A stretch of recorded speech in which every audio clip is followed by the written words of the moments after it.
Shalom para pecinta firman Tuhan dimanapun Anda berada. Kita terus belajar firman Tuhan dengan keyakinan yang teguh.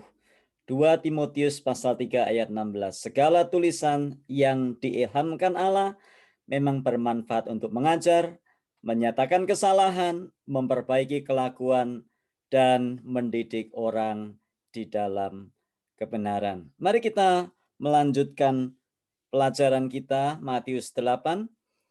Kita akan belajar 5 ayat hari ini karena ini sesungguhnya adalah satu kisah yang merupakan satu paket. Sayang kalau kita hanya membahas 1 atau 2 ayat saja. Matius 8, 23 hingga 27. Demikianlah firman Tuhan. Lalu Yesus naik ke dalam perahu dan murid-muridnya pun mengikutinya. Sekonyong-konyong mengamuklah angin ribut di danau itu, sehingga perahu itu ditimbus gelombang, tetapi Yesus tidur.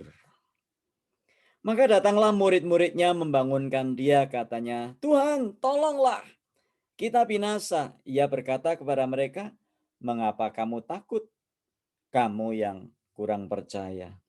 Lalu bangunlah Yesus menghardik angin dan danau itu, maka danau itu menjadi teduh sekali.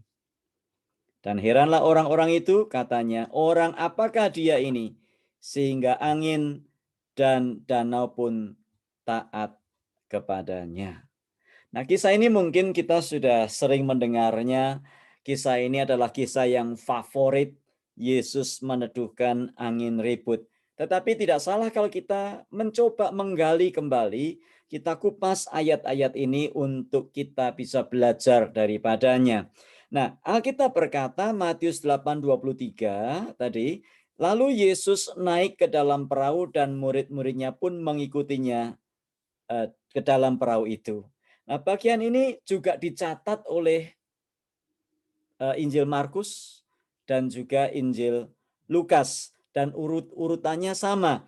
Setelah Yesus dan murid-muridnya menyeberang Danau Galilea, maka mereka tiba di daerah Gadara, dan di situ Yesus melepaskan dan menyembuhkan orang yang kerasukan setan. Mungkin ada yang bertanya, ngapain Yesus kok naik ke atas perahu, naik ke dalam perahu? Kan Yesus bisa berjalan di atas air. Kenapa dia tidak jalan di atas air saja? Memang di bagian lain kita membaca bahwa Yesus suatu ketika berjalan di atas air di Danau Galilea. Nah, kalau kita bertanya kenapa Yesus tidak berjalan di atas air, ya kita nggak tahu. Kan karena Alkitab juga tidak mengatakannya. Tetapi yang lebih jauh lagi kita pasti bertanya, siapa kita kok ngatur-ngatur Yesus? Dia bisa melakukan mujizat, namun ada kalanya dia tidak melakukannya. Kadang dia melakukan hal-hal yang luar biasa yang kita kagum karenanya. Tetapi di dalam pengiringan kita kepadanya setelah kita menjadi orang Kristen cukup lama, ada orang berkata kalau baru ikut Yesus kok mujizatnya banyak sekali. Kalau sudah lama ikut Yesus kok mujizatnya jarang. Bukan masalah jarang atau sering, bukan. Tetapi Tuhan ingin kita bertumbuh di dalam pengenalan akan Dia dan bertumbuh di dalam iman kepadanya. Nah, pepatah bahasa Inggris berkata, when He perform miracles, He wants you to know, dalam tanda kurung, that He is God. But when He did not perform any miracle, He wants you to grow in your faith. Jadi, when He performs miracle, He wants you to know. When He did not perform any miracles, He wants you to grow. Tadi to know, sekarang to grow. Jadi inilah yang Tuhan kadang izinkan terjadi dalam hidup kita. Kalau Anda kadang-kadang atau kita sekalian bertanya-tanya, Tuhan itu, Yesus itu mendengar doa saya enggak ya? Kok saya minta mujizat kok Tuhan enggak kasih ya? Tuhan itu kira-kira masih mendengar doa saya enggak ya? Lalu kita nyanyi, Lagunya Bimbo. Tuhan, masihkah mau kau mendengarkan doaku? Saudara yang dikasih Tuhan, Tuhan ingin kita bertumbuh di dalam pengenalan akan Dia, di dalam iman kepadanya, tetapi juga di dalam tanggung jawab kita sebagai manusia. Kadang-kadang kita menjumpai ada orang, nggak salah sih, ada orang berdoa, Tuhan, minta mujizat untuk utang-utangku ini Tuhan, supaya dilunasi. Ya kadang-kadang Tuhan nggak bikin mujizat. Tuhan mau Anda bekerja, Tuhan mau Anda memanage keuangan supaya bisa membayar utang. Nggak selamanya selalu. Nah, kadang-kadang kita ini terlalu gampang cari shortcut. Kalau sudah apa-apa, sedikit-sedikit minta mujizat. Mujizat multiplikasi, mujizat terobosan keuangan, ya, mujizat pelipat gandaan, dan sebagainya. Nah, Tuhan seringkali tidak beri itu, karena Tuhan mau kita belajar tanggung jawab kita sebagai orang Kristen.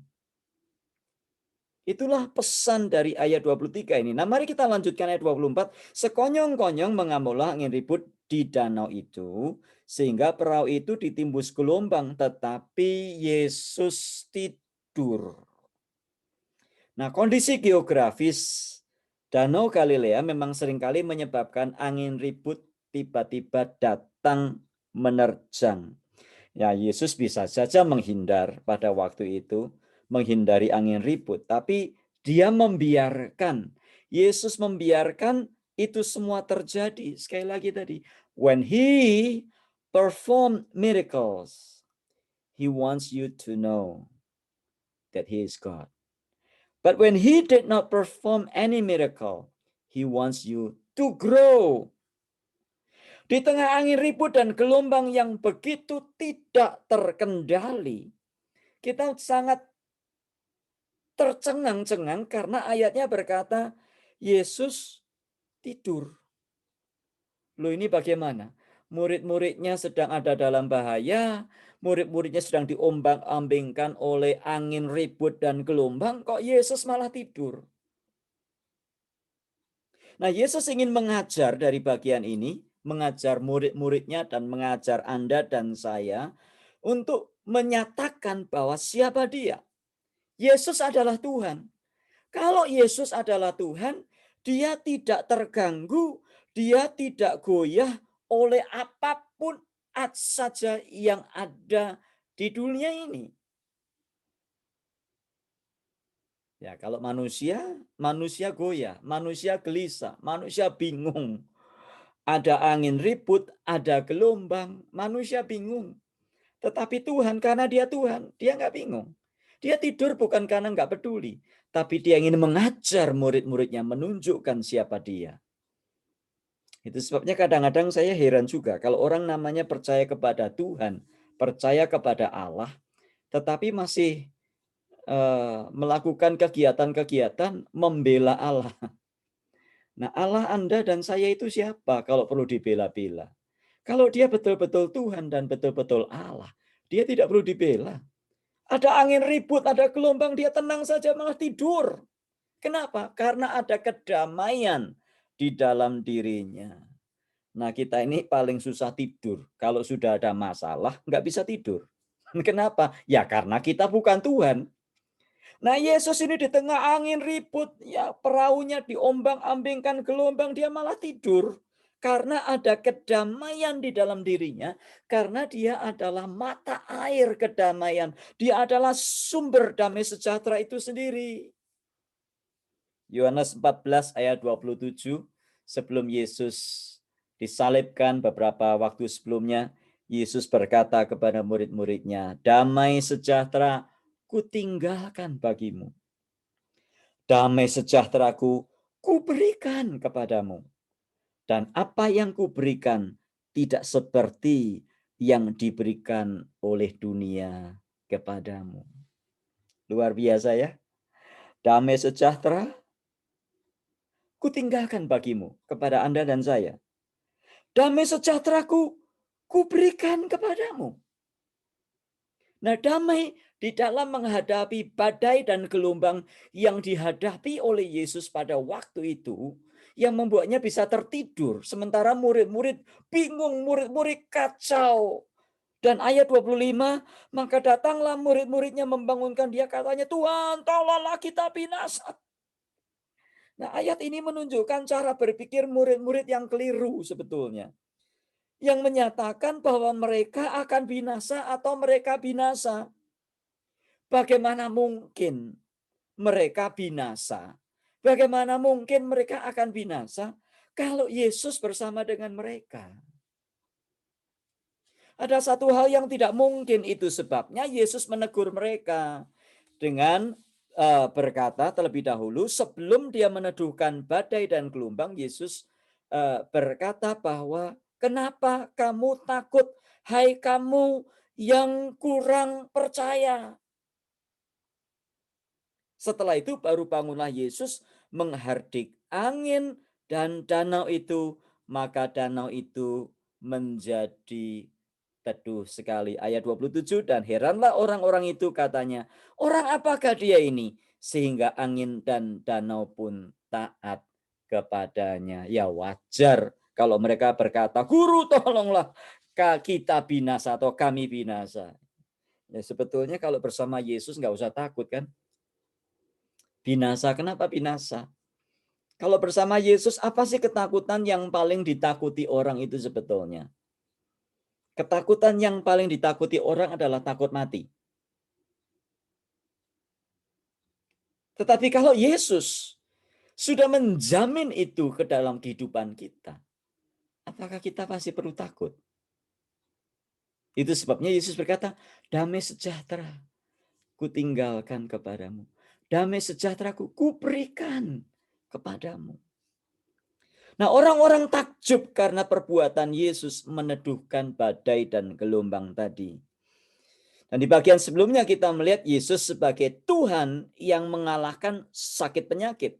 Dan di bagian ini kita belajar Yesus adalah Tuhan dan karenanya alam semesta tunduk kepadanya. Tenang sekali ya, Yesus ini santai sekali. Yesus berdiri dan berkata kepada menghardik angin dan danau itu, maka danau itu menjadi teduh sekali. Nah, di perjanjian lama hanya Tuhan Allah saja yang berkuasa Allah atas alam ciptaannya dan kejadian-kejadian alam seperti angin ribut dan ombak. Contohnya Mazmur 65 ayat 5 sampai 7. Ya Allah penyelamat kami, Engkau menenangkan deru lautan, gemuruh gelombangnya dan gelora bangsa-bangsa. Lagi Mazmur 89 ayat 9. Engkau menguasai gelora laut, apabila gelombangnya tinggi, Engkau menenangkannya. Dan sekarang kita membaca Matius 8 23 sampai 27. Kita mendapati bahwa Yesus Kristus memerintahkan angin dan ombak untuk berhenti dan serta-merta semuanya tenang teduh sekali. Masih tidak percaya dengan Yesus bahwa dia adalah Tuhan? Masih cari-cari ayat yang berkata, Yesus berkata, akulah Tuhan, sembahlah aku? Kita adalah orang yang paling rugi kalau kita masih tidak percaya bahwa Yesus adalah Tuhan dan Juru Selamat. Sehingga orang-orang pada waktu itu berkata, siapakah orang ini? Siapa Yesus bagi saudara dan saya? Dia manusia biasa? Dia nabi? Atau Haja Irin Handono yang katanya mantan biarawati berkata Yesus itu dilantik oleh pengikut-pengikutnya sebagai Tuhan pada tahun 325 Masehi katanya. Aduh, saya kadang-kadang geli juga ya. Tapi ya biarlah. Orang percaya kan bukan paksaan. Anda tidak bisa percaya karena dipaksa. Percaya itu muncul dari hati. Hati yang dijamah Roh Kudus. Dibukakan, dihidupkan oleh Roh Kudus. Yang karenanya kita percaya. Jadi ada banyak mujizat sekalipun kalau Anda tidak percaya, ya tetap tidak percaya saja. Kita lihat orang Israel, bangsa Israel, lihat mujizat Tuhan itu hampir setiap hari. Tapi toh mereka juga mengeraskan hati dan tidak percaya. Bahkan orang-orang Israel sudah melihat apa yang dilakukan Yesus, toh tetap mereka tidak percaya. Jadi biarlah firman Tuhan pada hari ini menjadi kekuatan bagi kita. Jangan pernah ragu. Anda mengikut Yesus, Anda berada di jalan yang benar. Anda percaya kepada Yesus, Anda berada di jalan yang benar. Karenanya terus belajar menjadi murid Yesus yang bukan sedikit-sedikit goyah, sedikit-sedikit goyah. Ada apa bingung. Kita bisa waspada di dalam segala hal memang harus. Tetapi kita harus tahu di atas segalanya ada Tuhan yang memegang hidup kita. Sementara kita menjalani dan berada di dalam pandemi wabah corona, kita bertanya-tanya, Tuhan kok diam saja ya? Tuhan kok tidak melakukan apa-apa ya? Bukan karena Tuhan tidak mampu, bukan karena Tuhan tidak bikin apa-apa. Tapi Tuhan ingin kita percaya. Tuhan mau kita mengalami kedamaian yang seutuhnya. Yohanes 14 ayat 1, 2 dan 3 berkata, janganlah gelisah hatimu, percayalah kepada Allah, percayalah juga kepadaku. Nah ini nanti orang yang tidak suka dengan kekristenan bilang, nah ini Yesus bilang kan percayalah kepada Allah, percayalah juga kepadaku, berarti Yesus bukan Allah. Ya sudahlah, terserahlah mau ngomong apa. Percayalah Allah kepada Allah, percaya juga kepadaku. Di rumah Bapakku banyak tempat tinggal. Jika tidak demikian tentu aku mengatakannya kepadamu. Sebab aku pergi ke situ untuk menjadikan tempat bagimu. Dan kalau aku sudah pergi dan menjadikan tempat bagimu, aku akan datang kembali dan menjemput kamu. Supaya di tempat di mana aku berada, kamu pun berada. Apapun yang kita alami, biar damai sejahteranya menyertai kehidupan kita sepanjang hari ini. Karena kita punya Yesus. Dia adalah Tuhan yang berkuasa atas semesta. Mari kita berdoa. Terima kasih Tuhan buat firman-Mu hari ini. Tolong kami untuk tidak mudah goyah oleh apapun juga.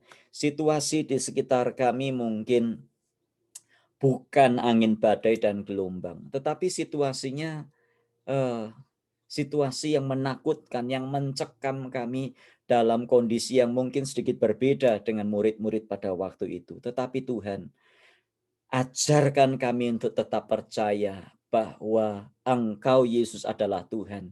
Engkau bisa lakukan mujizat, tapi kalau Engkau tidak melakukan mujizat pun kami tetap percaya. Karena waktu Engkau tidak menunjukkan mujizat itu, sesungguhnya Engkau sedang memimpin kami to grow, untuk bertumbuh di dalam pengenalan akan Engkau. Karena Tuhan tolong kami hari ini, apapun yang kami hadapi, kami bersyukur dan damai sejahtera-Mu itu tinggal tetap di dalam hati kami. Dan kami mau terus bertumbuh di dalam Engkau. Dalam Tuhan Yesus kami berdoa. Amin. Terus belajar firman Tuhan, jangan pernah berhenti. Orang yang belajar firman Tuhan adalah orang yang bertumbuh di dalam pengenalan akan Dia. Orang yang malas belajar firman Tuhan, dia akan diombang-ambingkan oleh rupa-rupa angin dan pengajaran, kata Efesus pasal 4. Terus maju, sampai jumpa esok hari. Tuhan memberkati kita sekalian. Amin.